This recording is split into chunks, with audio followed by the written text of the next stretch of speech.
J'ai ouvert grand les yeux dans mon jardin et j'y ai vu la géométrie. Première partie. Alors aujourd'hui, j'avais envie de vous emmener en balade, et en particulier du coup dans mon jardin. Donc on va le faire en 2 épisodes pour vous montrer la richesse de ce qui nous y entoure. Alors, c'est parti. Dans le 1, nous avons le point.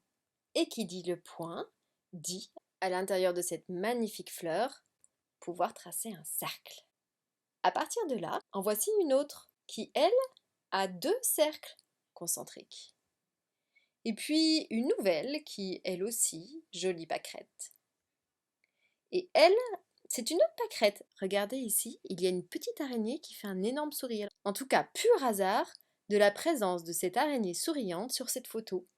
Et puis dans un tuya, un autre cercle. Alors aujourd'hui dans mon jardin, je n'avais pas de boule de pissenlit. Mais bon, c'est pas grave. Au fil de mon chemin, j'ai trouvé la spirale. Comment du cercle en fait, mon crayon va diminuer, diminuer, diminuer et faire une jolie spirale sur ce petit escargot. Ou à travers cette rose qui est en train de s'ouvrir en faisant des débuts de spirale. Ou à travers celle-ci encore plus flagrante. Et puis nous arrivons vers une spirale beaucoup moins avancée avec les pois de senteur qui commencent à s'entremêler, à faire des tournicotis, tournicotas qui s'enroulent et nous amènent vers le monde des volutes. Et puis de 1, nous passâmes au 2. Et dans le 2, nous avions la fleur des petits pois de senteur. Donc ici, jolie symétrie. Symétrie parfaite au niveau de l'axe. En tout cas, ce qui est sûr, j'avais pas envie de plier ma fleur pour comprendre que l'axe de symétrie était juste, mais en tout cas sur sa feuille, je vois que Dame Nature me donne toujours l'axe de symétrie sur les feuilles. Ce qui me permettrait d'en cueillir une et de plier pour vérifier que ma feuille est bien symétrique selon cet axe. Alors j'ai vu d'autres feuilles, celle-ci plus grande. Et puis j'ai eu une fleur de mélisse sur laquelle une petite coccinelle était présente et en plus, elle aussi avait son axe de symétrie. Et puis cet insecte, autour du cercle, posé gentiment, qui lui aussi avait son axe de symétrie. Et mes petites hippomées en train de fleurir, je découvre en fait qu'elles vont par 2. Elles sont donc symétriques feuille à feuille, et chacune des feuilles a également son axe de symétrie. Puis je découvre une feuille de lierre, qui a aussi son axe de symétrie, mais elle m'emmène vers le 3. Car de la feuille de lierre, je peux tracer un triangle.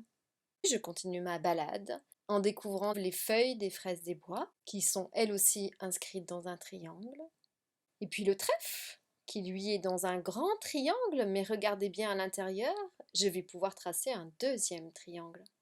Et ma verveine est comme une fractale, un grand triangle, et puis de ce triangle, je peux tracer des médianes partant du centre, et puis du coup, ce point ici s'appelle en mathématiques le centre de gravité. Et de là, je découvre même qu'à l'intérieur, j'ai un autre triangle que je peux également tracer. Puis ici, d'autres petites feuilles. 1, 2, 3 triangles, mais je peux aussi l'insérer dans un grand triangle. Et je vois qu'à l'intérieur, j'ai 1, 2, 3 axes aussi qui me le partagent.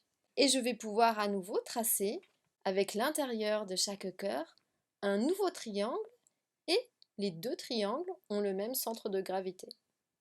Puis ce magnifique iris inscrit aussi dans un triangle, qui lorsque je trace à nouveau le centre de gravité, tombe au centre de ma fleur.